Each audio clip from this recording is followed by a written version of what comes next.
انا تعرفوا هذه الحلوه من الزمن الجميل تبدا بالحلوه المي. كملوا شاطره فيكم تقولها لي.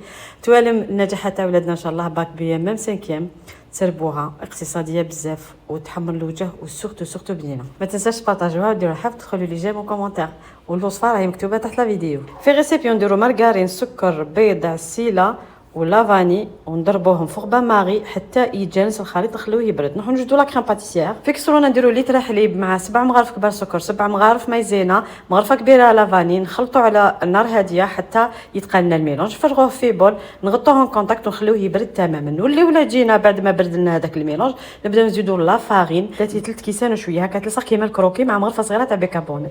هنا راح نطيبوا لاباط ديالنا نقسموها على 4 ولا 5. هنا نديرها في سنيوه صغيره قسمتها على 5 ولا سنيوه هذيك الكحله ديروا 4.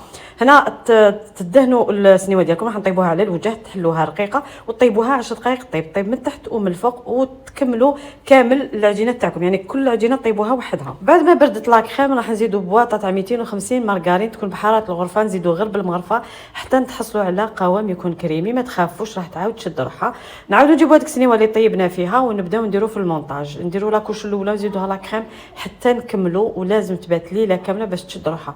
هنا بعد ما باتت لو لوندومان وجدت لها كلاصاج دوب شوكولا نوار ولا شوكولا اللي عندكم زدت لها شويه حليب شويه مارغرين وحطيتها تبرد وقطعتها. تقدروا تقطعوها دي لوزونج كاري كيما قطعتها انايا بزاف بنينه.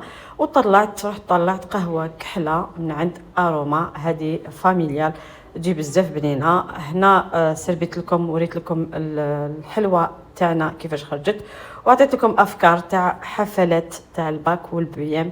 ان شاء الله ربي ينجح ولادنا وما تنساوش تجربوها.